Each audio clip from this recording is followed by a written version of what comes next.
It's great that so many of you could join us here today. It's just on 12 months since we ran the last forum. I think we've got over 200 registrations, which is terrific. So welcome to all those that are joining us again from last year's forum, and to all the new attendees, welcome once again. And I hope that you really do get some value out of this session. I thought I'd start this morning's session just by a quick snapshot of some of the PID notifications that we've received at IBAC over the last 12 months, and give you an idea of the numbers and the general areas from which they've come from. So for the last 12 months, IBAC's received around 367 PID notifications, and around about half of those, or about 180, have come from Victoria Police. But for the public sector more broadly, the local government sector, so the 79 councils, received around 5% or just under 20 notifications. And from the state government departments, again, just under 20 or about 5% of notifications have come from that group. From the Victorian Ombudsman, we've received over 90 notifications in the last 12 months. And from the Local Government Inspectorate, another quite a frequent source of notifications, so around about 55 from that organisation. And that's because of one of the anomalies in the Act around complaints relating to councillors having to come to this office to be assessed. So what does that all mean? It means that complaints are down a little bit from the previous year, and that may well be to do with the COVID and the lockdowns. But it also tells us that the system's broadly working in that notifications or complaints are being received by agencies, and they're coming through into the pipeline for us to be assessed and for the status of the notifications to be designated. So there's some pretty interesting stats there. Today is an opportunity for you all to gain some practical insights into Victoria's PID scheme. We'll hear from some experienced PID coordinators in state and local government, and from Victoria's integrity agencies, including IBAC, the Victorian Ombudsman, and the Local Government Inspectorate. We hope you find the session today informative and relevant to the valuable work you do in raising PID awareness and assessing and managing PIDs from across Victoria's public sector. I'd like now to introduce our panellists for the day. And from the Department of Justice and Community Safety, Chris Waring is the Executive Director of Integrity and Reviews, who will be presenting on the work the Department of Justice is doing to promote PID awareness. And from Kingston City Council, Phil DeLosa, Manager of Governance, and his colleague Kelly Shacklock, Coordinator of Organisational Governance, who will be presenting on some local government case studies and demonstrating how some real PIDs have been handled, which will be a terrific presentation, I'm sure, and one that will be very much appreciated by those in the local government sector. After the presentations, we'll be running an interactive session where we'll divide the audience up into local government and state government breakout rooms to run through some practical case scenarios. And again, these case scenarios will really generate some conversations amongst the groups. The state government breakout room will be hosted by Megan Philpott, who's the state's Deputy Ombudsman. And Megan is joined by her colleagues, Rosalind Wozniak and Robert Hocking, who are both Assistant Ombudsman at the Victorian Ombudsman's Office. The local government breakout room will be hosted by Michael Stevanovic, and welcome Michael as Victoria's new Chief Municipal Inspector. And Michael is also joined by his colleague Ross Millard, who's well known in local government and the Operations Manager at the Local Government Inspectorate. In the breakout rooms, we'll also have some staff from IBAC's legal and assessment review teams who will be on hand to answer general questions about the PID scheme. This includes Cara Friedman and Fleur Taylor from IBAC Legal, and Sue Caprolakos, Paul Lucas and Emily Farley from IBAC's assessment and review area. These representatives, I will note, are not here to provide legal advice on specific cases, and if there are technical questions, we may take these on notice and come back to you with the answer after the session.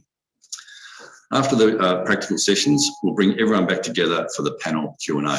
And again, we'll have some time and opportunity to get through some questions that might be really troubling you in terms of the PID scheme operation.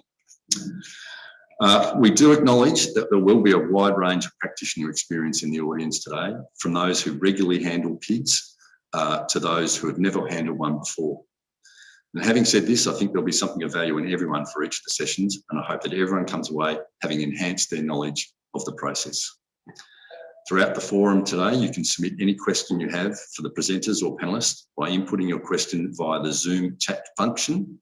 Just type your question in just type in your question and select IBAC host from the drop-down list, and that's part of that Zoom application. I'm sure you can navigate your way around to figure out how to send a question in. Again, if you have difficulty, we can also accept them by other means. The only time this will change was when we get to the practical scenarios, and in these sessions we'll be using polls and questions using the Slido function. I think those that attended last year will remember that. It's a very good way of getting real-time information. So we'll guide you further on this when we get to these sessions. I also want to thank those people that submitted their question with their registration. We've got a whole bunch of those questions, and we'll try to get to many of those as we can at the last session of the forum. If I can just also remind you of some housekeeping. During today's session, we ask that you keep yourself on mute. However, you may wish to leave your camera on if you choose, and you can also toggle between different views during the webinar, so please feel free to do that. If you are new to all things PID, which some of you may well be, I recommend you go to the PID coordinators page on the IBAC website after today's forum for some handy resources which will help you navigate the scheme. We have a large variety of information on that web page, including information sheets, videos, an e-learning module, and 2 detailed sets of guidelines, one for handling a PID and one for managing welfare. We're also currently developing some new resources, including a quick reference guide to handle PID for local government and an interactive flowchart for practitioners stepping through the PID process. So as I said, enormous amount of detail there to help guide you through the PID system. So again, a warm welcome to everyone and of course to our guest speakers. And now we'll move to the presentation part of the program. First up, I'd now like to formally introduce Chris Waring, Executive Director of Integrity Reviews at the Department of Justice and Community Safety. Now, Chris has spent his early career as a management consultant in a startup firm based out of Aberdeen in Scotland, and you might pick up the accent, before moving to Australia with his wife in 2005. And Chris spent the next 10 years at the Victoria Auditor General's Office, including as Audit Director for the Education and Justice portfolios. In 2016, Chris joined DJCS as Director of Risk, Audit and Integrity in a unit newly tasked with building a fraud and corruption prevention, detection and investigation capability. So a really significant role, which is terrific. And I'd like to say that we work pretty closely with that unit and with Chris.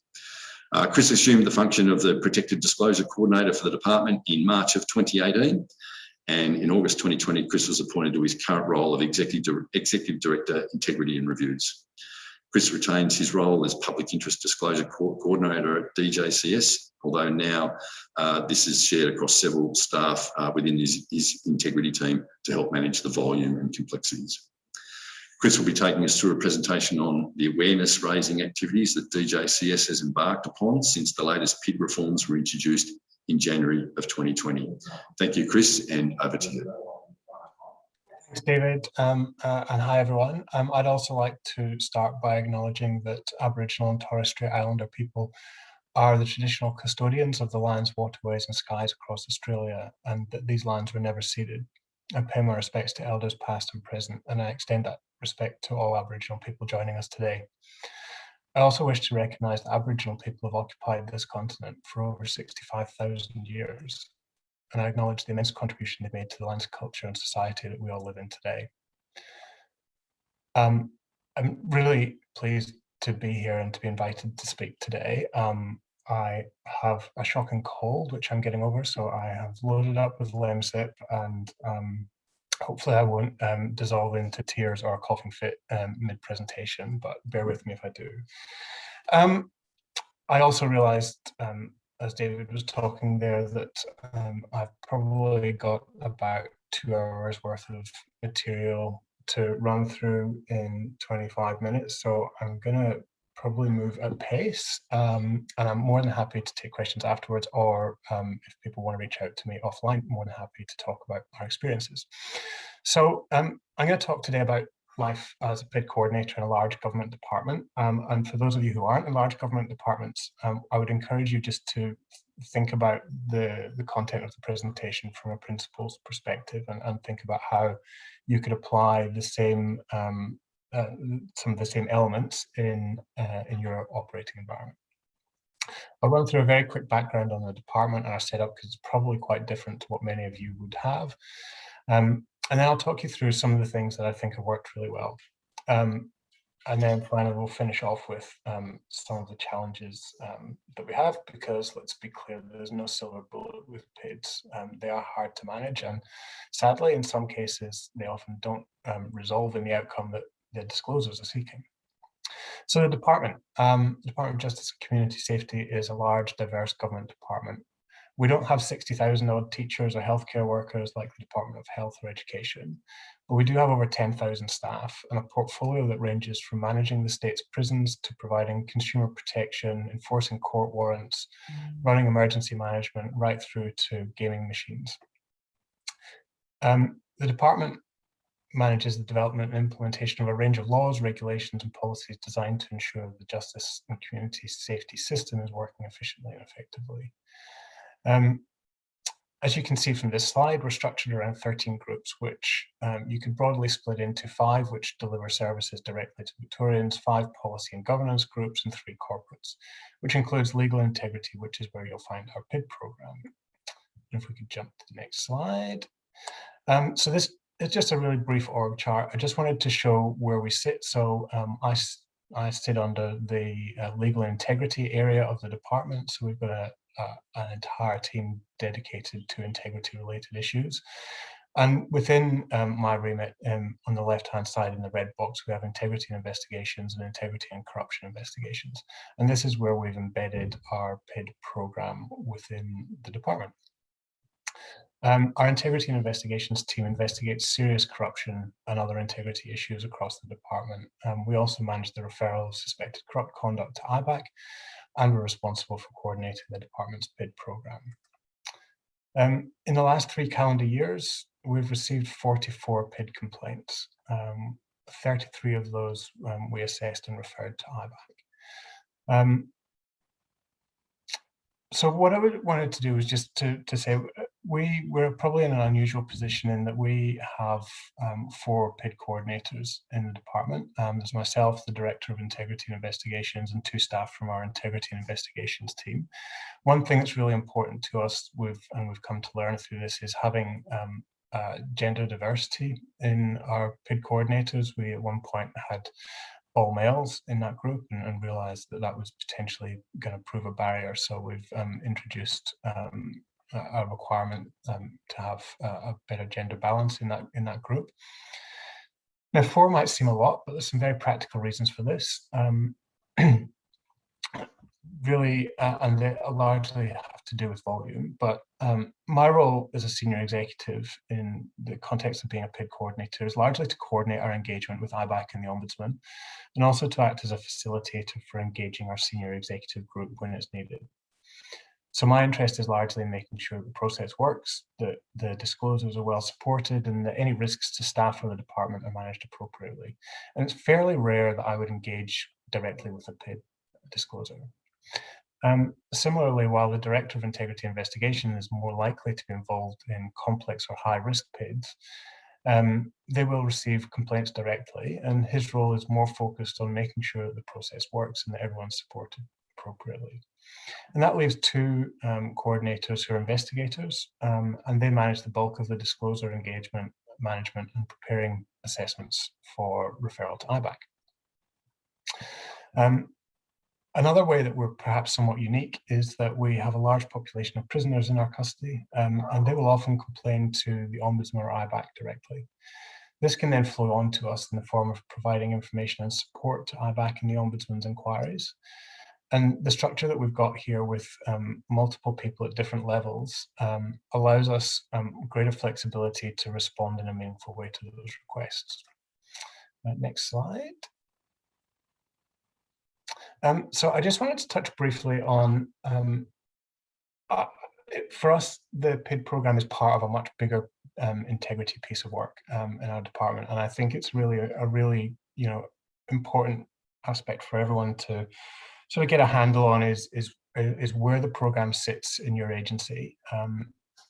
So for us, this is the department's statement of direction. It was issued by our board and intended to guide the direction of the department. And there's 2 kind of priority areas in there which have really enabled us to leverage strong support right across the department for our program. And those are promoting a positive culture, staff safety and well-being, and embedding high standards of integrity and conduct. Further to this, the whole of government messaging from the Victorian Secretary's Board has been really important in helping us frame our education and prevention activities. And personally, I think it's absolutely critical that we have these kind of strong leadership messages about integrity. And without those, you can be really fighting an uphill battle in a PID or any investigation space. Next slide. So a lot of our work has been laid out of an integrity strategy that we're developing, and the PID program plays a really key part of that. Without going into too much detail, our strategy outlines the integrity objectives, priorities, and actions to be delivered over the next 2 years to mature our integrity culture and operating environment. It's focused on raising awareness amongst senior leaders and staff about their obligations, fostering greater engagement across the department, and strengthening prevention, detection, and investigation practices. This slightly hazy diagram on the right is extracted from our strategy, but it's really only here just to illustrate the complexity of the operating environment that we have and to show the vast number of moving parts in this puzzle. Next slide. So our strategy is broadly focused on prevention, detection, investigation activities. Prevention being about building a positive reporting culture, maturing risk awareness and risk management. Detection being about building a risk-based intelligence-led capability that informs our decision-making and supports a really proactive approach to targeting weaknesses and vulnerabilities in the department. And the third is investigation, and this is about establishing and developing an integrated, efficient, effective corruption, misconduct, and reportable conduct methodology that supports staff right throughout the process. The PID program sits largely in the investigation space in the way that we've set this up operationally, but is clearly influenced and influences both the prevention and detection spaces as well. Next slide. So, as well as our integrity strategy, we also have a PID framework, and delving down more into the PID space, this really focuses and probably we're getting into the stuff that you're more interested in. So this is based around refining our operating procedures, improving welfare and safety risk assessments, a no wrong door policy, increasing education and training, and identifying service gaps in implementation and implementing treatments. What you'll see is, hopefully, is that there's a great synergy between these activities and the broader objectives of our integrity strategy. So the PID framework we've developed to try and help us improve our processes and the things that we focused on. And what we'll do is we'll talk through some of those issues on the next few slides. So if we can go to the next slide.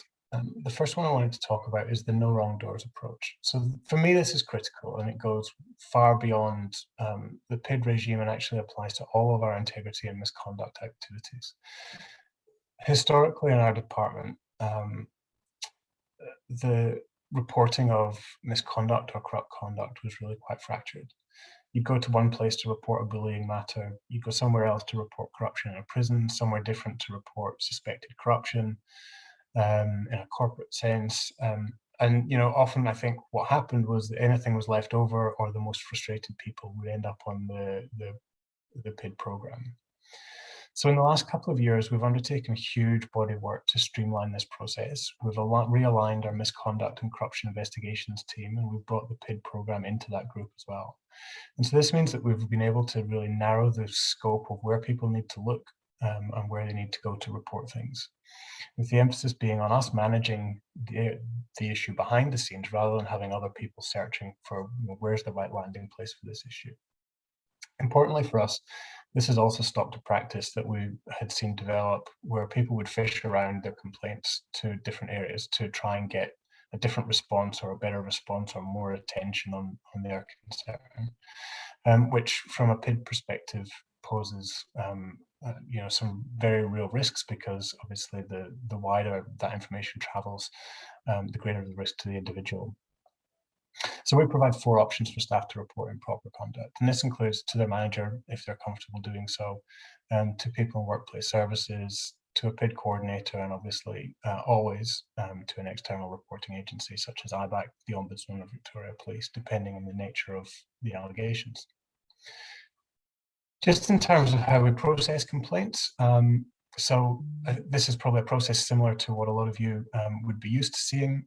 We receive information from disclosures or anonymous sources. We assess whether it's captured under the PID Act.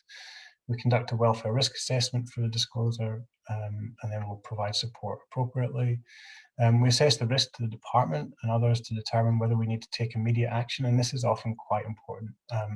And this is where, for us, having a really strong relationship with IBAC and with the Ombudsman can really assist us in making sure that the actions that we take don't also interfere with their activities or planned activities.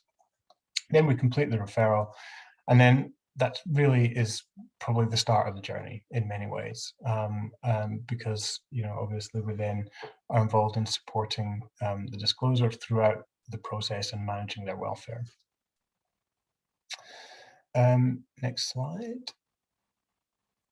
So one of the things that has been we've found really impactful is trying to build a positive reporting culture. An analysis of reporting data has found that with prevention and education strategies in place, our staff feel more confident coming forward to report improper conduct.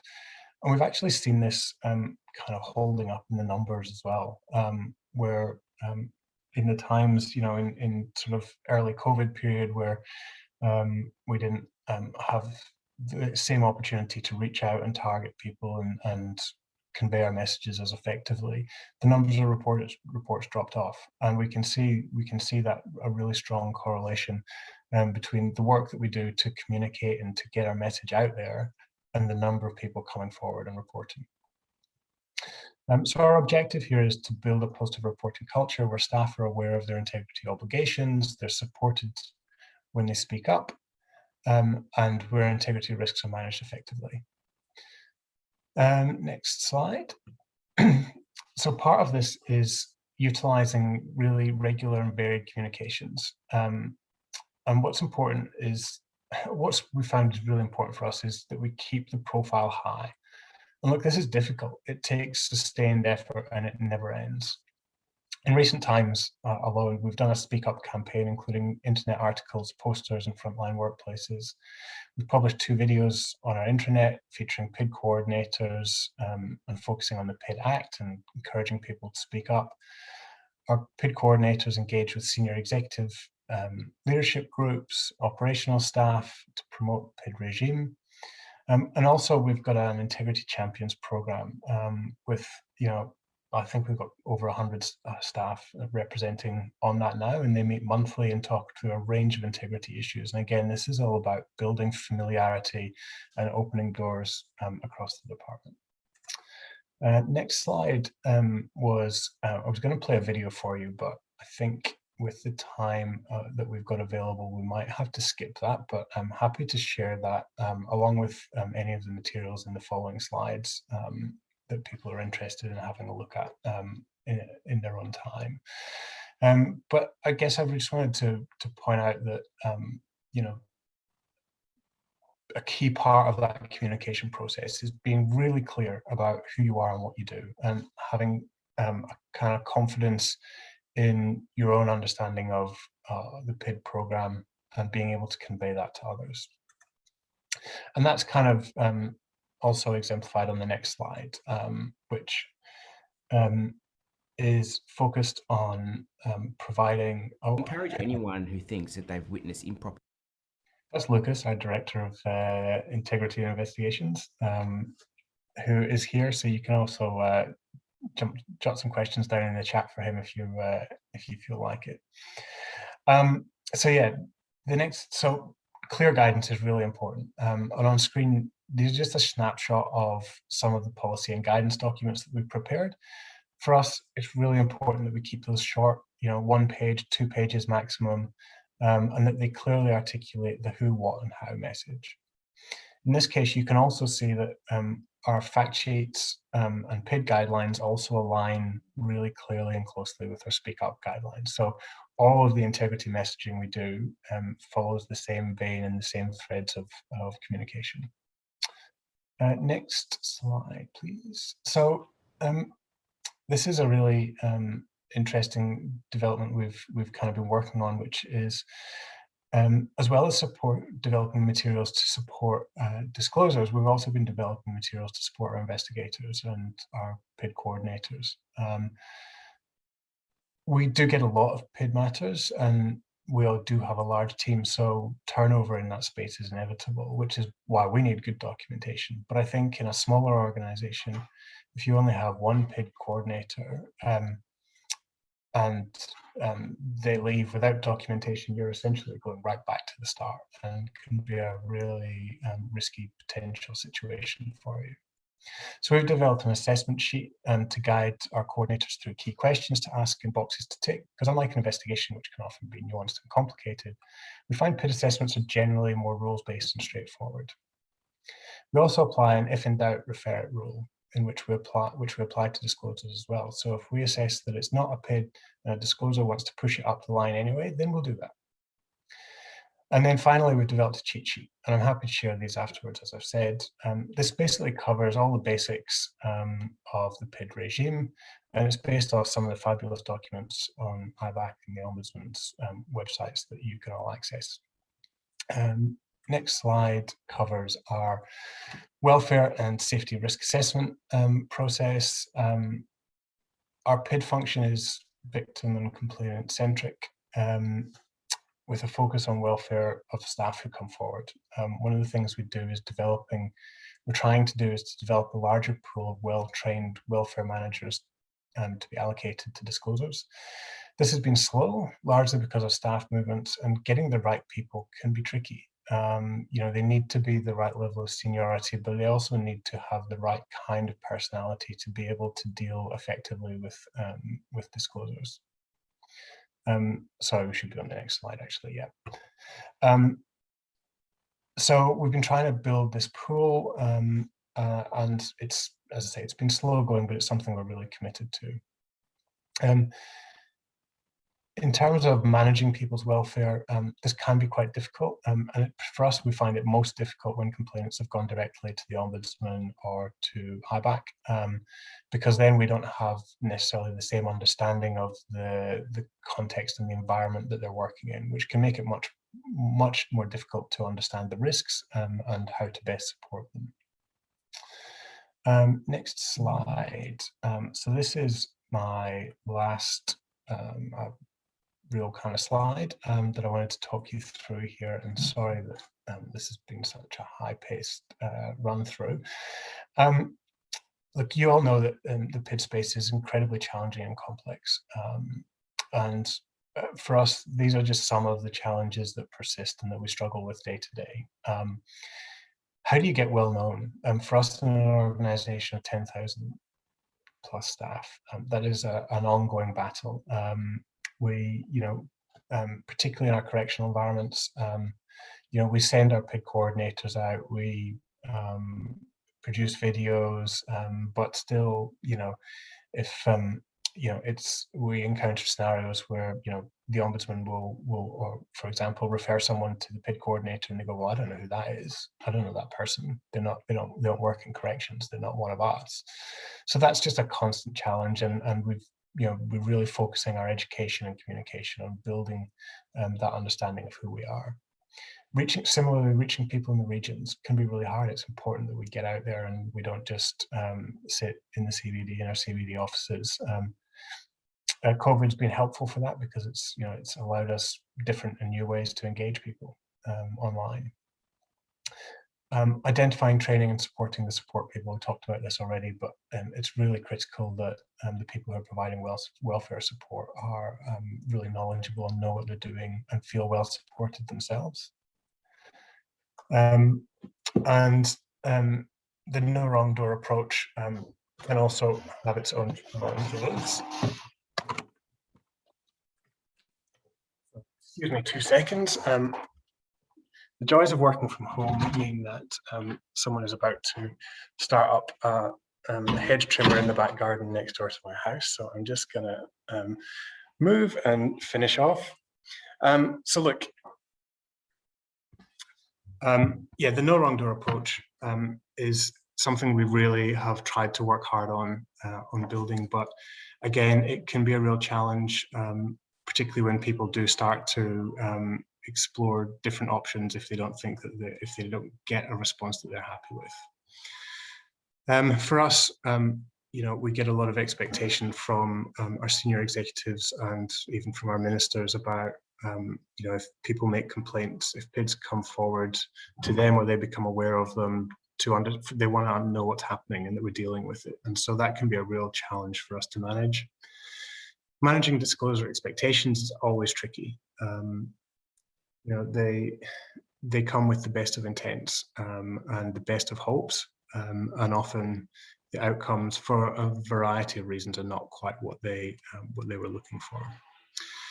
And the legal expense support, we've had a number of situations recently where people have sought support from the department for legal costs related to you know, to supporting them attending hearings or interviews with IBAC or the Ombudsman.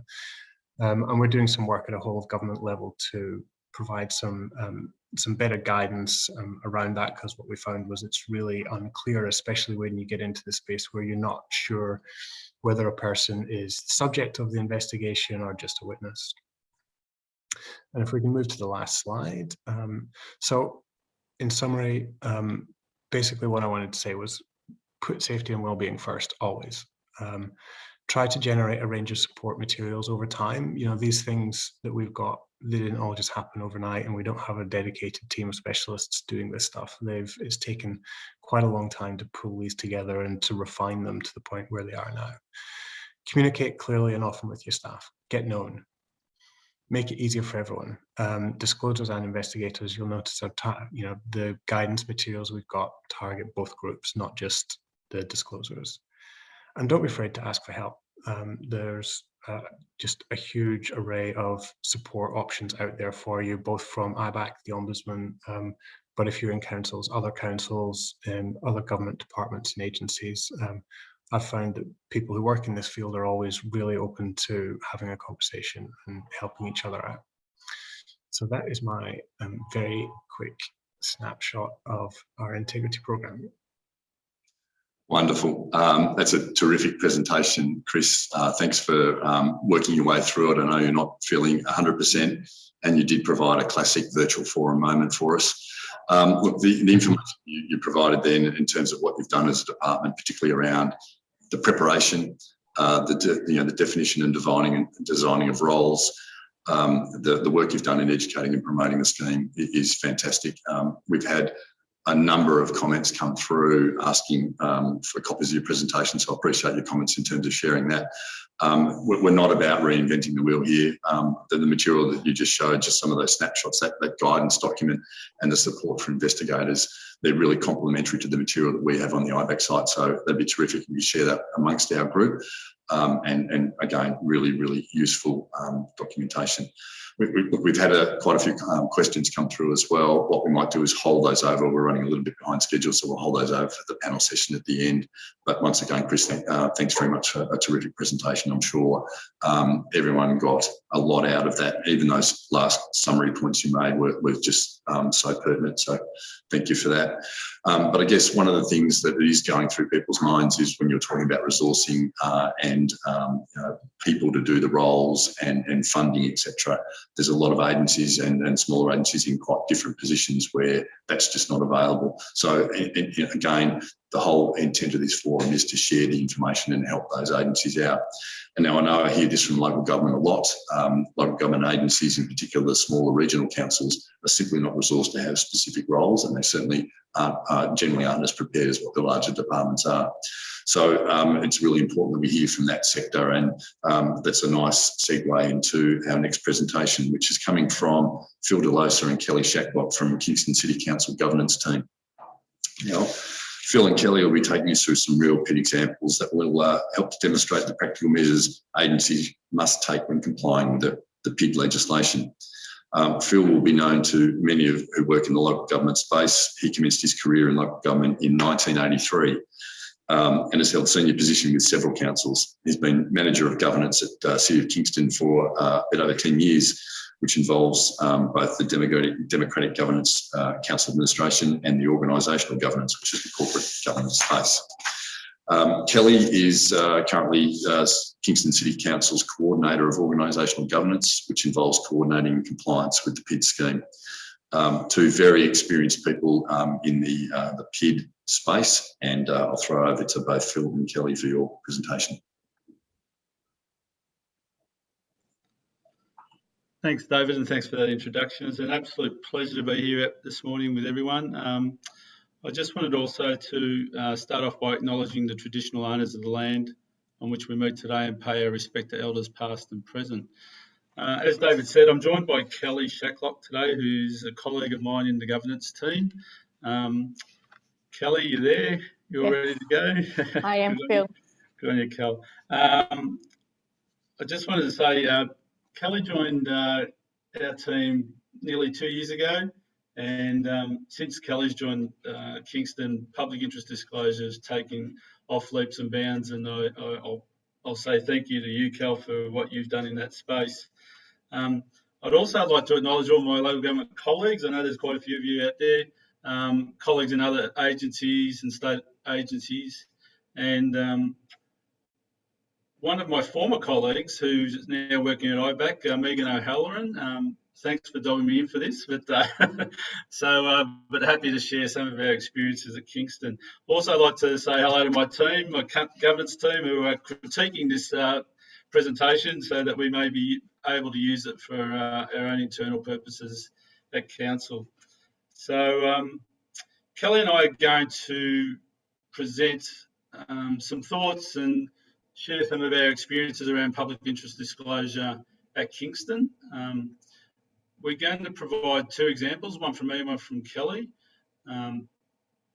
So hopefully those couple of examples will tie in with some of the things that we're doing at Kingston and how we do public interest disclosure.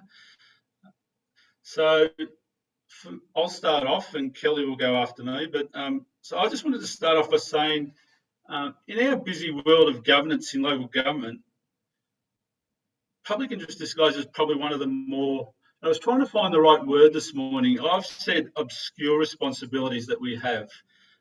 I say obscure not in the context of importance or relevance, but in the context of it does not occur in our everyday governance lives. It's not like we deal with councillor issues, preparing agendas, organising audit committees, implementing the new Local Government Act, dealing with privacy, processing FOIs, delegations, all that stuff. That's our day-to-day stuff. And public interest disclosure comes around not so often for us, but we have had a number of situations where we've had to rely on our experience in public interest disclosure. So, as I say, I didn't want it to be sounding like we didn't think it was important or relevant. It certainly is, but it's not something that we do every day. So with that context in mind, I just wanted to start off the presentation with saying my example will sort of touch on the following points about being prepared, having the ability to make an assessment around some of the issues that we deal with. You know, sometimes you might think it is a public interest disclosure, and sometimes it becomes something else. And so being able to assess that and make a decision on that is really crucial. And sort of the other thing I wanted to touch on in my example was being able to manage people and their emotions throughout this process. So something that I find that is really, really important in the public interest disclosure space. So fair to say, in my early days, I wasn't prepared, and I took what Chris said before in his presentation about having the confidence to do public interest disclosure. I think it's fair to say at Kingston, it never really had a home public interest disclosure. It went from different people to different people. And around about 7 or 8 years ago, it came to us in the governance team and to myself as the Public Interest Disclosure Coordinator. So it's been in governance since then, and we've just found that we've been able to build the system around public interest disclosure at council, and with Kelly's help, we've really been able to put out a really good program around public interest disclosure. So in saying that, I want to start now with my example. And so my example is really an internal one. So I'm going to share some stuff that you probably at the time think, oh, is this really happening to us? But we had to deal with it. So I'm just going to quickly run through some of the situation of that example. So this matter occurred in 2017 and really was not finalised until the matter went to a Fair Work Commission hearing in July 2018. So it lasted 18 months. It started off in 2017 with a couple of staff in our People and Culture Department that were, their services were terminated because of some of the actions they'd done in a contaminated soil case. I won't go into the details because it'll take too long, but so they were terminated. Then other issues came up, and in March 2017, I received an anonymous email from someone who was claiming that there was fraudulent work cover claims being prepared in our People and Culture Department, an intention to sue council, and poor workplace culture. So with that anonymous email, that's when it kicked in for me to say, oh, gee, how do we handle this now? So the first thing we did was we referred the matter to IBAC. And I think we had a situation, or a thinking in our organisation that whenever we get something that potentially is corrupt or whatever, just refer it to IBAC. Whereas I'd rather think that we would make an assessment of the issue before we refer it to IBAC, just so we don't waste time. And I know sometimes IBAC's time is pretty critical, so sometimes those decisions don't get made as quickly as you would like. So I'd like to think that we can make those decisions before we refer something off to IBAC. Of course, if it was serious, we would refer it to IBAC straight away. So we did refer this anonymous email to IBAC. IBAC came back to us and said, no, we think you can handle it from internally within your organisation. So it came back to me to kind of deal with the anonymous complaint. But soon after that, in March 2017, or a few weeks later, I had somebody come to me from the People and Culture Department who was telling me about some of the issues that they were facing in that department. And so again, workplace culture, bullying, poor practices, just turnover in staff, all this sort of stuff. So the person I spoke to came to me on the basis that she thought she wanted to understand what public interest disclosure was about. And so I talked to her about that and said, it would be confidential. And that was critical to her because she was fearful of her position, her job in the People and Culture Department, but just needed somebody to listen to her and hear what she had to say. So I took that on board. She sort of thought she wanted to go away and think about whether she continued with the complaint. So for the next week, I continued to check in with her just to make sure things were okay, because she was in a real state when she came to me. So then a week later, 4 of the staff from the People and Culture Department came to me and sat in my office and started to tell me about what was happening in that department. And so I had 4 people almost some of them were in tears. They were fearful. You could see the fear in their eyes. They were worried about their jobs. They were worried about the backlash that might come their way if things, if people found out who complained. So going back to my original points about dealing with people's emotions, this was one situation where it was really important we treated this really sensitively and managed it appropriately. So from there, the 4 people came to me under the guise of public interest disclosure. But when I talked to them, and I talked to them for an hour, I said to them, I don't think we can go under the public interest disclosure banner. I think we have to make a call here. I have to let people know, because what you're telling me is really bad in terms of the culture of our organisation and what people are experiencing. So they came to me with bullying examples, being ostracised, telling me about issues of perhaps corrupt behaviour or improper behaviour, the poor culture in the team. It was identified a bit later on, between July 2015 and May 2017, 15 people had resigned from the People and Culture Department, and that's with a team of 14 employees. So there was a significant turnover. So there were some real issues in there. I made a decision at the time, and this again goes to trying to make assessments when you're faced with an issue. And the assessment I made is I really needed to get this situation sorted. So I asked them for their permission to go and talk to the CEO, my general manager, about the issue, because I just thought it was too important to let go.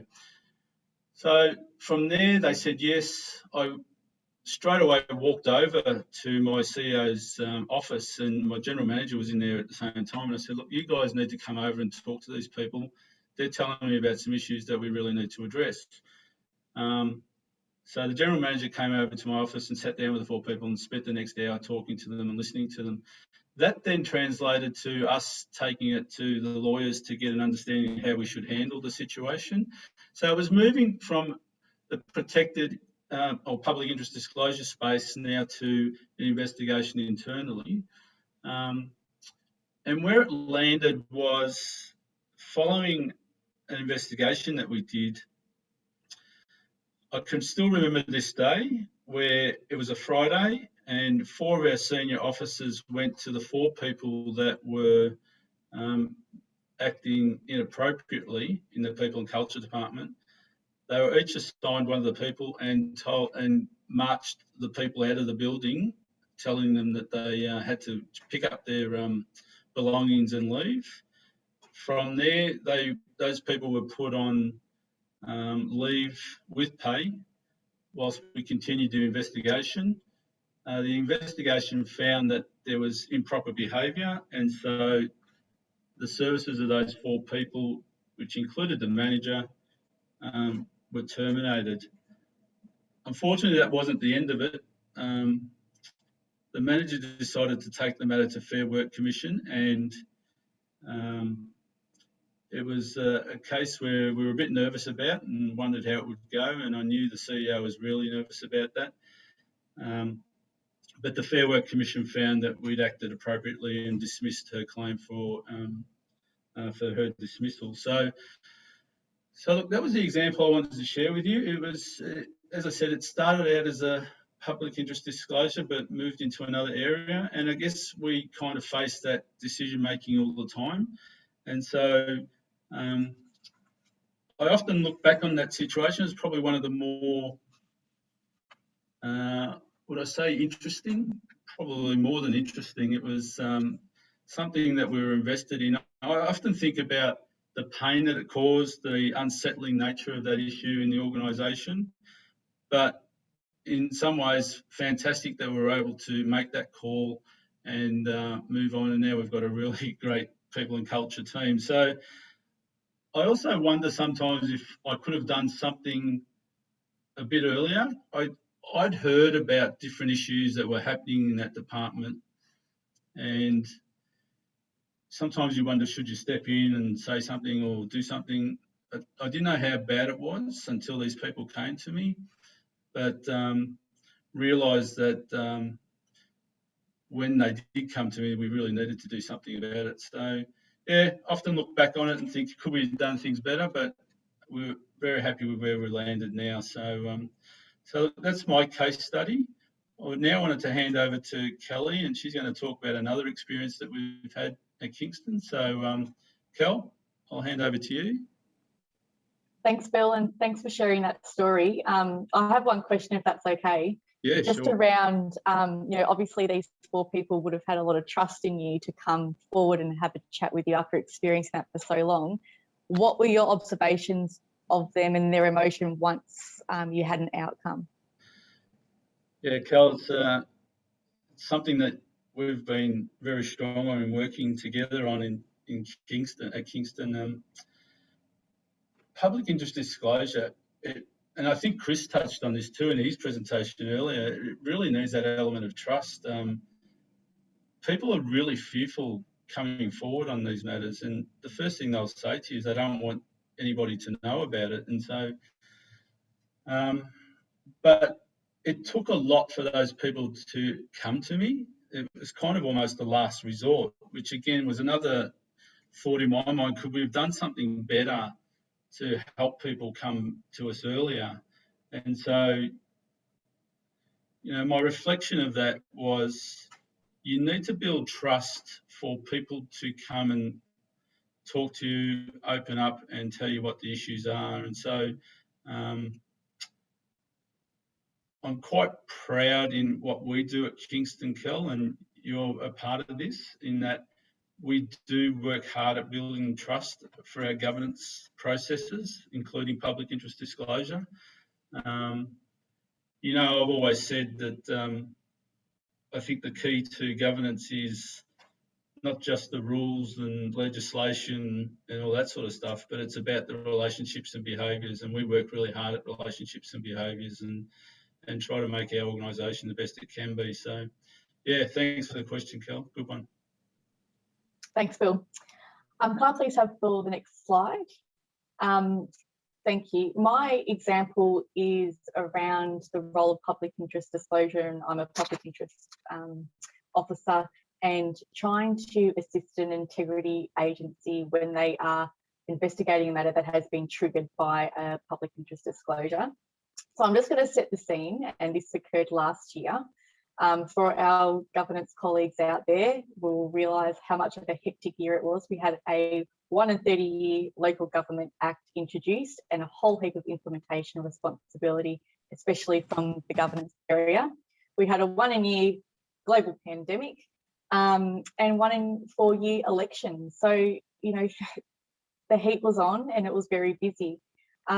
Phil, you received the email from the Integrity Agency that this investigation was just about to be kicked off. You were working from home. How did it feel? I've never asked you that before. It was an interesting call, Cal. It was, we've got this matter, we can't tell you what it is, but we need to get all this information together. And at the time, I didn't know what the information was. It was just a courtesy call from the Ombudsman. And sure, my first reaction was, yes, we'll help in whichever way we can. And I was also faced with a comment that you can't say anything to anybody because if you do, there's a potential you could go to jail, basically. So yeah, it was quite an interesting sort of situation. But the first thing I thought was, how do we help Ombudsman deal with the matter? So yeah. Absolutely. And as Phil said, we had no idea what the matter was. We had a general sense when we saw the list, the huge list of documents that was to be required of us over and above our business as usual. So look, there was a lot happening during that time for us, as well as being, required to respond, in a quite timely manner back to the Integrity Agency and what was required. And reflecting on the experience, I just have a few key points that I want to share with you all today. One was around communication. The first step really was picking up the phone and having a chat. We were in lockdown. We had a lot of documents that were in the office in hard copy. It was a huge, huge challenge to be able to provide everything that was required. From our little governance team, we needed a lot of help across the whole organisation. So to be able to communicate that with our key stakeholders and assist us was absolutely key. We had, identifying your key stakeholders really early before you even get to the point of when you're trying to scramble around and get documents is a huge learning. We were really lucky that we had corporate information, a really helpful people support team. They were just instrumental in being able to, bring the information back up to us in governance to be able to then pass on. Phil, we had no questions asked of us. It was really tricky to ask of our colleagues, can we please get your help, understanding how much work was involved in that and giving them really little purpose about why we needed it. I often think that was, I was really grateful for that. And leading back to your point about how in our governance team, we do really build everything on people first, our relationships. That's just our whole philosophy for working. And I think that really assisted us in trying to respond to this piece here. Sometimes it was tricky to get certain documents and certain information. There was a lot of going back and forth to the integrity agency about, we need this person to help us. What can we say? How far can we go to try and clarify some of the pieces too? And I kind of relate it to a little bit of freedom of information. If anyone, especially around local government governance, are involved in FOI space, it's around clarifying certain pieces. So it wasn't always clear what was required, and just being able to be really clear about what you can share with your organisation without letting Phil go to jail was critical for us. Another key point was the scale of request. It was quite significant for us. As I said, we are a small team, so I appreciate that even more so, with our regional local government colleagues, it can be a real pressure, and that was a challenge. And again, being able to tap into the key stakeholders across the organisation to help out and for everyone to lend a hand, that was really useful for us. I won't lie, sometimes I did a little bit of work outside of hours that just kind of had to be done to be able to get the request moving. So that were probably the key elements in trying to do our public interest disclosure role when we're trying to assist an integrity agency. Could we please have the next slide? And just to talk a little bit broadly about our Speak Up program at Kingston, these are some of the key elements that are really important to us, similar to what Chris shared with us earlier, the tone from the top. We're really lucky here at Kingston with our executive, our CEO, all of our managers. We're really clear around our integrity commitment, and that definitely filters throughout our organisation. Building trust, as Phil mentioned earlier, that's key to public interest disclosure. It's key to all of our governance practices. So including that is a bit of a no-brainer for us. Raising awareness. Phil, do you want to have a chat about what we've done recently around awareness and? Yeah, thanks, Kel. As Kel outlined earlier, last year was a big year in terms of change in local government and particularly the governance space. And so there was lots of issues that we found that we just needed to get across the organisation. I saw Chris's challenge with having 10,000 staff to get messages across to. We have 1,400 staff roughly at Kingston, and they're located in different locations. So raising some of the important issues around governance matters, and public interest disclosure is one of those, is really important to us. So we've started doing weekly what we call governance matters sessions, where we use the online platform to deliver some of the messages that we want to deliver to the organisation. We found it really, really good to use that forum. We've got a consistent 50 to 100 people that join us every week on different topics that we present. And so we're just really committed to raising awareness in our organisation through that forum. We do as much face-to-face stuff as we can do. The meetings that you go to, talking to different teams. we've started to build an education program, a formal education program around raising awareness, because I think, and Kelly and I have discussed this many times, it's absolute key to lots of the things that we do in governance, that there's an awareness across the organisation that makes us a mature organisation in terms of our governance. So thanks, Kel. Thank you, Phil. We've also got our policies and processes, of course, similar to Chris's messaging around if they've been written in a way that should be really easy for any user to pick it up and understand what happens in this space, as well as our staff. We really try and put the people at the centre of all our processes. We've aligned it, of course, with the legislative updates around public interest disclosure, moving from protected disclosure. We've also recently included in our delegations our General Manager of Corporate Services for public interest disclosure. And this really came about from the example I spoke about. Public interest disclosure can be a really lonely space.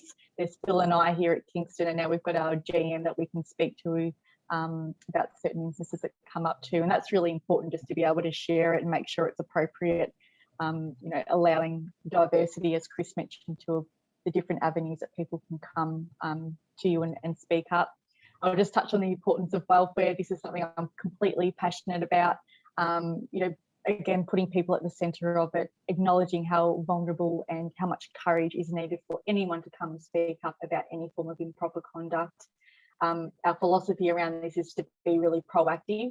I relate this sometimes to a friend in need. When you recognise someone, you might need a bit of a chop out, they might need something, you say, is there anything I can do? And how often do your friends say, yes, I do need something, and drop off that lasagna? They don't. Go ahead and do it and be proactive, pick up the phone, give them a phone call, and sometimes that's all they need, just to touch base. And I don't think we need to overcook this sometimes. It's just, sometimes the basics, and again, putting the people first is the philosophy around it. We're also embarking on a broad speak up program here at Kingston. We've picked up the recommendations from the Vargo report into sexual harassment in local government. We've recognised here at Kingston that there have been instances that we don't know about that has occurred. So we're really looking at making sure that our speak up is very broad, including all sorts of improper conduct, and allowing the different avenues of reporting, very similar to what Chris presented on earlier with his diagram. And lastly, one more slide, please. Just to wrap up, this is our good governance framework here at Kingston. This was developed early last year, and it is our attempt to explain what good governance looks like in our organisation. We have themed it up with a bit of a call to action too around our cornerstones. So we've got drive it for our leadership and direction, own it is our accountability piece, live it is integrity, where our public interest disclosure lives and is a core action underneath that cornerstone, and show it is transparency, which is a huge principle in local government under the Local Government Act from last year. Bill, was there anything else that you wanted to wrap up on? I just wanted to give a plug to the Good Governance Framework. It's certainly a piece that you've been driving, and it's really become the central governance document in our organisation that's driving culture and setting up the framework for people to understand what governance is all about. And so heavily built on, yet again, relationships and behaviours. And I just was thinking while you were showing that, there might be one slide on it, but there's a whole document that sits behind it and measures that we do. So do you want to just maybe talk a little bit about the process that we follow with the Good Governance Framework, just for our local government colleagues? And Sure, I'll keep it brief. I'm mindful of time, but yes, under each cornerstone, we've got a whole heap of objectives, actions, and measures. So every year we measure where we are at for all of those pieces to really give us a good understanding of our extent of good governance occurring in our organisation. We've tried to keep it simple with a bit of a traffic light response to report up to our executive. We've got our councillors also in with this piece. It is all about our relationships, and our plan is to keep maturing our governance across the organisation. And to link that back to public interest disclosure, the Speak Up program is, as I said, a really core part of Live It, integrity, and we'll be looking to maturing that in in the coming years. Thanks, Kel. Thanks, David. That's our presentation, so we're happy to answer questions a bit later on if that's how it works. Yeah, terrific. To both Phil and Kelly, what a terrific presentation. You weren't actually nominated by Megan. Here at IBAC, we had nominated both you guys as potential presenters based on, we know you've dealt with some difficult situations. We've been impressed by the way you've gone about the business there, and your relationship with the integrity agencies is quite strong. So hence we sought you out, and I think this presentation your presentation really demonstrates exactly the work you've been doing, and it's super impressive from my perspective. Phil, your case study really did capture that emotive and challenging aspect of the PID scheme and PID disclosures. And it's a real example, and I think a lot of people that are involved in this forum will be able to understand the complexities that you're faced with that. And certainly when that employee or manager workplace conduct issue comes into the space, then it makes it really, really difficult. And that's as a result, of course, of that lowering of the threshold of improper conduct in the 2020 reforms. And we'll talk a little bit about that when we get to the Q&As. And Kelly, you raised some great points around how we communicate. Certainly the integrity agencies communicate with PID coordinators and agencies. It's really important for us to have that open dialogue. I'm not sure I'd used it, the term, Phil, you could go to jail if you tell anyone. Hopefully we've moved a little bit further on than that, but it's important that we have a really good relationship, not just communicating about the individual issue, but providing advice where we can, because I think that's one of our responsibilities as well. I'll look forward to some further questions that come through for you guys when we get in later in the session. Okay, so now we're going to move on to an interactive practical session. What we'll do is divide you into two separate breakout rooms. One's tailored to our state government sector and the other's tailored to our local government participants. In each room, your host will be taking you through some practical case scenarios with some opportunities for you to analyse some information and to respond to some poll questions. So we'll get some really interactive responses going. Megan Philpott, the Deputy Ombudsman from Victorian Ombudsman's Office, will facilitate the state government breakout room, and Nick Stefanovic will facilitate the local government breakout room. Each will be joined by some colleagues as well, and some representatives from IBAC who may assist and talk through some of the details of the scenario. You've been automatically allocated to breakout rooms based on your agency name, including from your registration forms. So that should take you directly to the one that's most appropriate for you. We'll commence the session very shortly, and you should be automatically taken to that relevant room, and you'll receive a pop-up message saying join room. So please click on this button and you'll enter the session. Please keep yourself on mute, and then throughout the session, our facilitators, Nick and Megan, will stop along the way to ask you the poll questions, get your reflections on the scenarios and the actions that you think are appropriate. The polls will be run using Slido. So just go to slido.com on your mobile device and enter the code hashtag PIDSG for state government or hashtag PIDLG for local government. And you'll see reminders with the web links and codes on the slides when you enter the breakout rooms. Please participate by responding to the poll questions in a really timely manner. That really helps us get the statistics back up on the screen as soon as we can, and noting also that all the results are de-identified. And while we won't have time to cover specific questions from the audience during the scenario discussion, we might, if we do have time, try and cover those off in the panel Q&A afterwards. But we'll certainly follow up with any outstanding questions at the conclusion of the forum. So if you do have any questions in the session, please use the Q&A tab in Slido using your mobile device. We won't be monitoring the Zoom chat through these sessions. So as per the program, this will run for about 30 minutes, and when it ends, you'll automatically come back to this main forum session for the Q&A. Okay.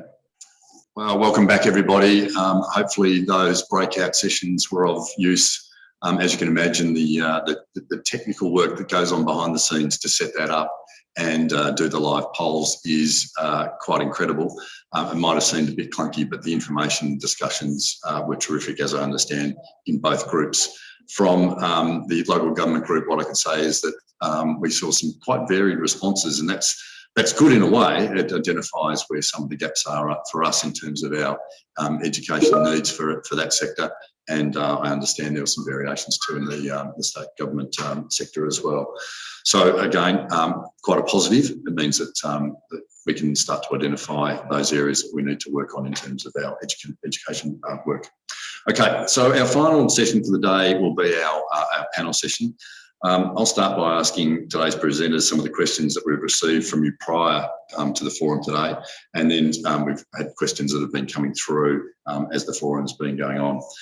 If you do have any questions you want to add, please, I encourage you to enter them into the Zoom chat function and the Slido function we won't be using any further during the forum.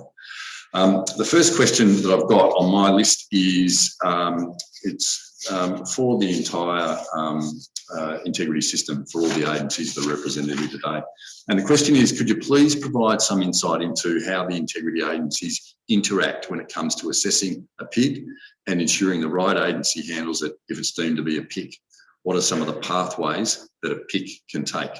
So I thought I might throw to Megan from the Ombudsman's office first, given the volume of material that office deals with and their experience with PIDs. So Megan, do you want to start with that one?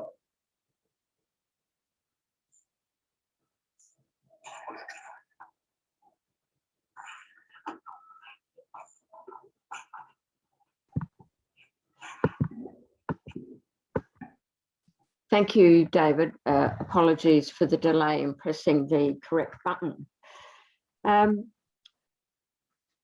We get numerous PIDs, as you might imagine, during the year. Sorry, I'm having challenges here. Okay, here we go. And very often it might be the case that we will receive a PID that concerns a council or councillors, so it's been misdirected, as it were, or we receive matters directly from agencies. What my main aim in being responsible for this area within the Ombudsman's office is to ensure that there's a clear pathway and that integrity bodies are on the same page about how we assess these matters. It's a pretty over-engineered piece of legislation, as you would all know, and fortunately the Ombudsman legislation has been amended to provide for information sharing with the local government inspectorate and certainly IBAC. Thank goodness, otherwise we would not be able to operate. So without disclosing too much, I usually pick up the phone to David, or I might meet with David, or I might meet with the LGI, and we will work out collectively sometimes about how to deal with this. Yeah, that's I guess that's the essence of the answer. I mean, from an IBAC perspective, and I'll go to Michael very shortly, but from an IBAC perspective for us, the first thing is jurisdiction. So working out whether it is in jurisdiction in terms of a complaint. Then we look at the threshold about whether the matter shows or tend to shows that improper conduct. And then we think about who is best to deal with it, whether it is the IBAC, whether it's the VO, or whether it's the LGI, or in fact another agency. So under the legislation, there are alternative pathways where we can deal with the matter. We can look at it, it might meet the threshold, but we can designate it not to be a public interest complaint. So for the purposes of another agency, like a department, to being able to deal with it, noting that protections still apply for complainants and confidentiality still applies. But that's a really useful element of the Act that we use quite frequently to make sure that the best agency with the best resources and knowledge is able to deal with the matter and achieve the best outcome. So it's important to note that it's not completely rigid. There are some parameters that have to be met before it can be going down an alternative pathway. But that said, we use it quite frequently. Michael, have you got any comments you want to make from a LGI perspective? Just to add one thing, the actual complainant also has a decision to make as well with respect to whether or not they consider that they want to treat it as a PID in the first place. So that's something we take on board, and we make sure that we communicate that to them at an early stage to get their expression of interest and to know how they want us to deal with it. If they don't make any make it clear to us which way they want to treat it, then we'll treat it as such that it is a public interest disclosure. And as you know, as I said, there's that anomalous situation with councillors where we are required to take it directly to IVAC, albeit we can fairly largely predict that it will come back our way once IVAC's done the assessment for us to complete the actual investigation. Yeah, that's a good point you raised. So under the legislation, a complainant can in writing ask that it not be designated as a public interest complaint. It's rare that that occurs. Often it is through conversation with the agencies about what it means to be a public interest complaint, and some of the times the complexity and time frame that might add, and who can actually investigate it. And it's probably more relevant in the LGI space, where a complainant will choose to have the complaint not assessed as a public interest complaint, so it can be handled by the local government inspectorate in a fairly swift fashion. But I think the main point out of that question was the point that Megan raised, and that is the integrity agencies do have relationships in terms of how we deal with things. We're often in communication about particular issues. We're often in communication about the broader scheme, so how it's working, whether there is any clunkiness or bumps in the road that we need to address. But we're always talking about individual cases, and again, it's on the basis of making sure that the right process is being followed, the right agency's got it to work on, and the right outcomes will be achieved. So it's important that everyone understands that we're not closed shops in terms of how we operate as a system for integrity in Victoria. Next question on my list is the Act doesn't refer to PID coordinators, yet the role is still widely used, so the term's used. Why is this? And that's true. It's not designated in the legislation, but it's a pretty clear function that the scheme requires, and it's born out of a need for each agency to have a designated person with the experience and understanding of the scheme to be able to apply it appropriately. So the coordinator role is a term and a phrase we use often. Nearly every agency that we deal with across Victoria has a coordinator within the agency, and whether that be a sole role or a multi-function role in terms of they've got other roles as well as the PID coordinator, but it's certainly a role that's important to the integrity of the scheme across Victoria. So it's a very common term now. Okay, for question number 3, here's one for Chris and Phil and Kelly. And this is a really good one. So the questioner says, I'm new to the PID coordinator role. I'm keen to hear on any tips on how to grow into the role. Maybe start with Chris. Thanks, David. Well, I think you probably made a good start coming here. That's probably, I think this is a really useful forum. I guess my advice would be take your time, read, there's a swathe of really helpful information on particularly on IVAC's website. It's worth taking your time to read through and understand that. And probably most importantly, reach out and speak to your colleagues or peers, people like myself or Phil or Kelly, or even, people like Karen and Jed in IVAC. I think you'll find that people are really happy to talk to you. And I think particularly people who've actually had experience of dealing with a PID it can be really helpful. And Phil, Kelly, would you like to add anything? Thanks, David. Yeah, I really want to support what Chris just said, which is reach out. I mean, don't be shy. I know when I went into this space early on, I probably didn't ask enough questions and found myself then starting to work that out. But yeah, there's plenty of us that are happy to help you, and so please reach out, number one. The other thing we've thought about too is the policy is really crucial around PID for the organisation. So from the policy, you'll determine how you act, and there's a whole lot of materials that are provided by the integrity agencies around this stuff. So you grab all that stuff, I think that should put you in good stead. Great. And Kelly, anything from you? Just one more comment around that is, developing as you're going through and learning more about it is putting that into a really practical document like a template or an assessment template. Because often in local government specifically, you learn it all and then you lose it if you're not going to, keep playing in that space. So, we have developed that kind of assessment tool, similar to what Chris showed actually, that, sets out all the requirements and will kind of guide you into that role. And, it's really critical to make sure it's super easy for the person speaking up, and, we're doing the hard lifting, heavy lifting as in the coordinator roles. Great. Thanks, Kelly. Next question is for IBAC, and it talks about the guidance material suggesting organisations should ensure a procedure is in place to manage disclosures. What does this mean or look like in practical terms? Really good question, and I think the work that Chris put up on screen earlier really does demonstrate some of the preparatory work that could be done by organisations that are a little bit behind the eight ball. I mean, preparation is the key here to building confidence of the scheme across the sectors and within the employees within the sectors.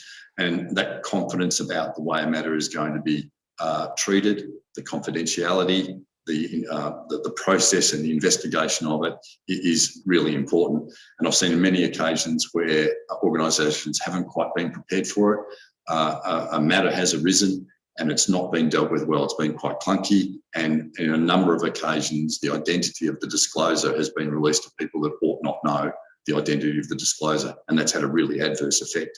So preparation is the key, and there's resources and material available, of which some of that we'll share after the forum today, but there is plenty of resources available for organisations to get ready, or for coordinators to get ready to deal with disclosures when they come in. Next question is really, it's for Chris, noting that you're coming from a fairly well-resourced department. And the question is, what are some of the cost-effective strategies that departments or agencies can use to uplift the capabilities of officers receiving or handling complaints? So yeah, again, I would just echo probably my comments from last time, but attending forums like this is a really good start. We've got, I think, 7 or 8 people from my team here today, some of whom haven't dealt with PIDs before, so that's a really useful way of just building that capability. And going to what Kelly said, just really strong documentation and guidance, like make it easy for people to understand what the role entails and how you go about it, how you make decisions, and also I guess this isn't necessarily about uplifting their capability, but I think it's really important that you manage their well-being as well. I think particularly in smaller organizations, it can be quite an isolated role, and it's often very, very challenging environment, and particularly when you get into dealing with confidentiality issues and non-disclosure and things like that, it can become really complex. So potentially having some appropriate well-being and legal support around them might help. And the other thing that's worked well for us in the past is employ people who've worked or work at the Ombudsman and IBAC. They bring a wealth of knowledge about PIDs with them.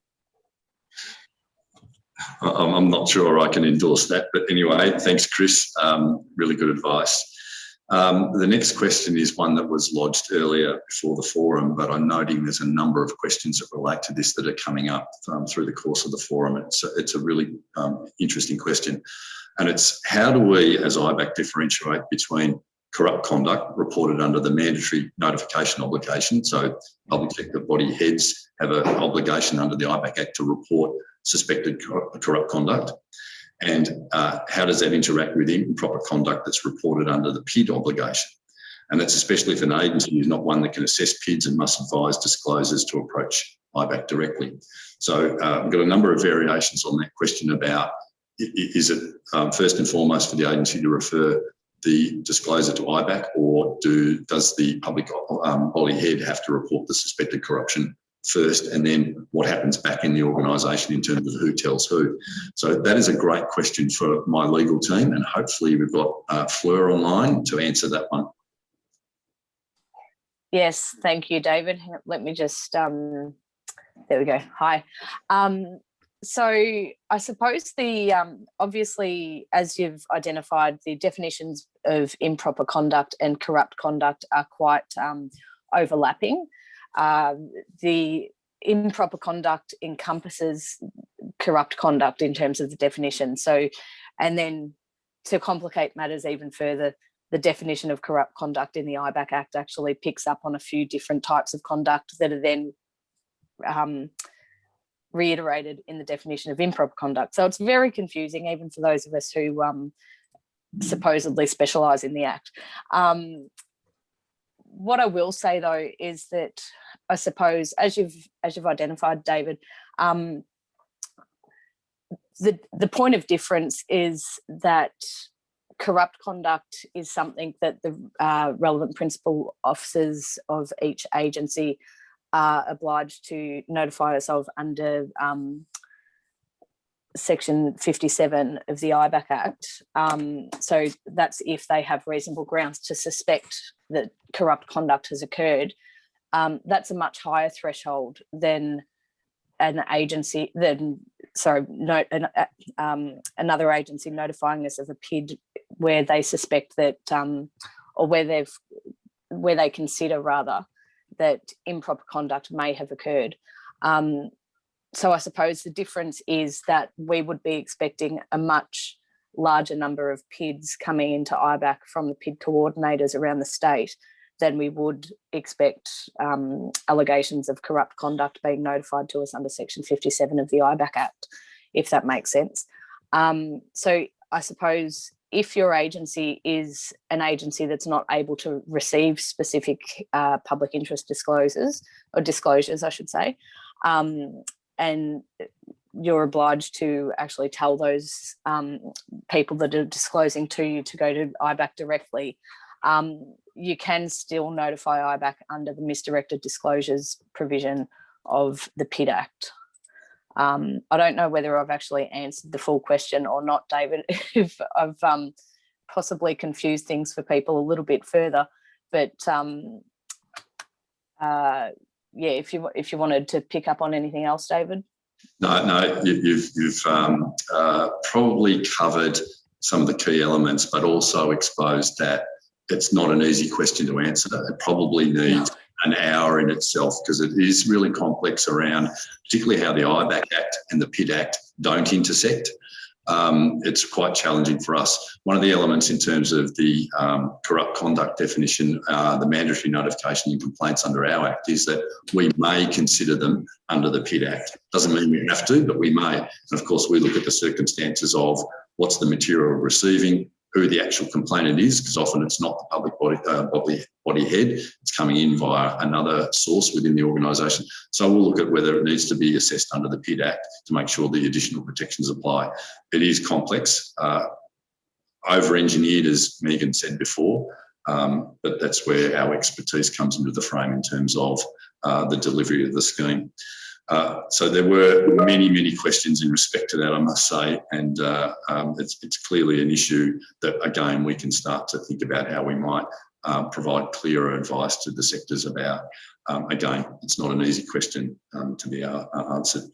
Unfortunately, we are really tight for time. I've got time for one more question, which I want to throw to everyone because I think it's a really important one, and it's around good practice in welfare management. So managing the welfare of the PIDs and also the people that might be the subject of the investigation. So I want to start off with Kelly and Phil because I think you're hands-on, the most experienced with that, and I want to see what your thoughts are around that welfare management question. Kelly first.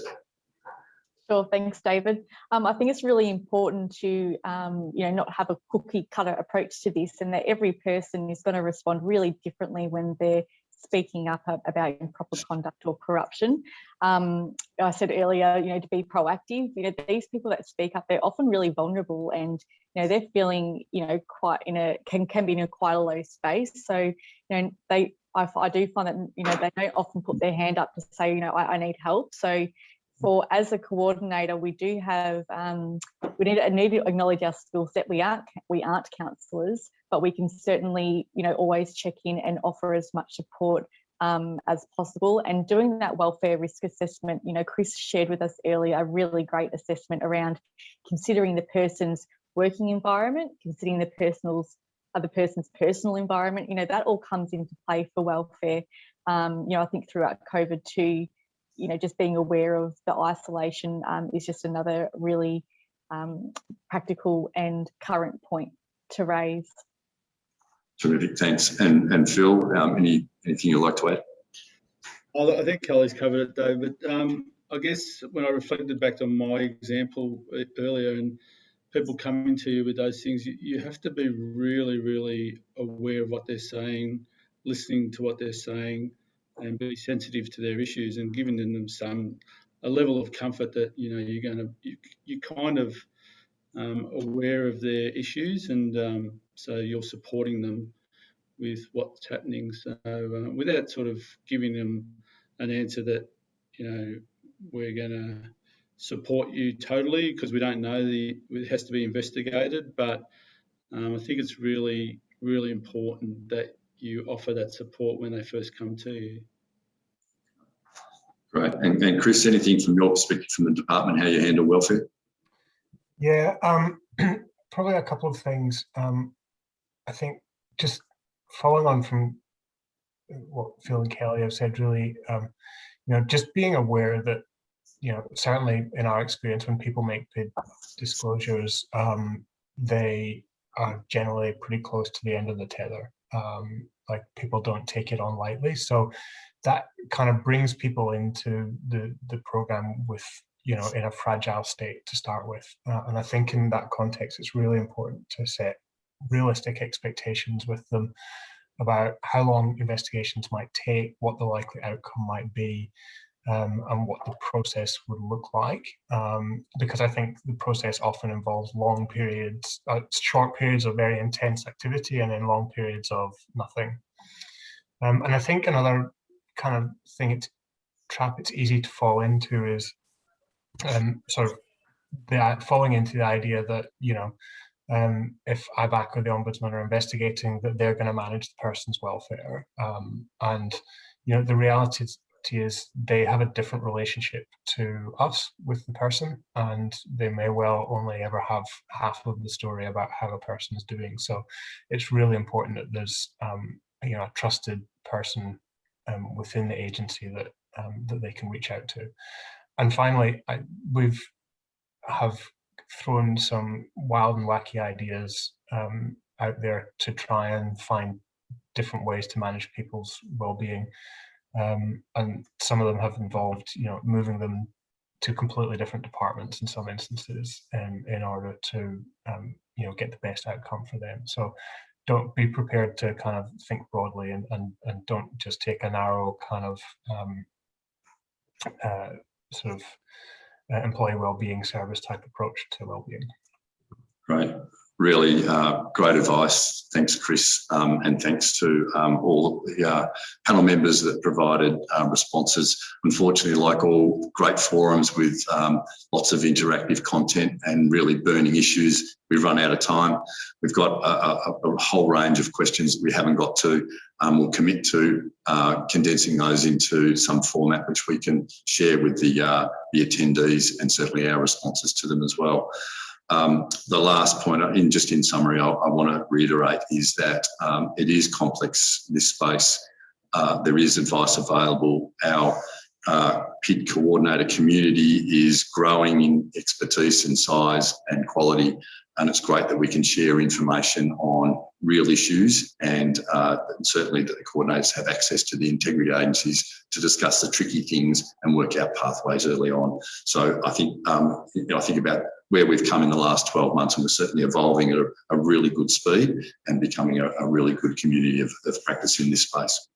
So once again, I want to thank you all for joining us. A big thank you to our panellists in particular, the participants and the organisers for their contributions to the forum. It's been terrific. We'll be sending out a short survey at the conclusion to help us plan our future engagements, but I've got to say, and to my engagement team, what an amazing job pulling this together. They've worked for weeks and weeks on pulling this together, and it's been fantastic. We'd certainly like your feedback as well on what we can and should do in the future. We look forward to seeing you all soon at the end for our next forum, and certainly if you need some advice, you know where to contact us all. Thanks very much, and hope you enjoyed the session.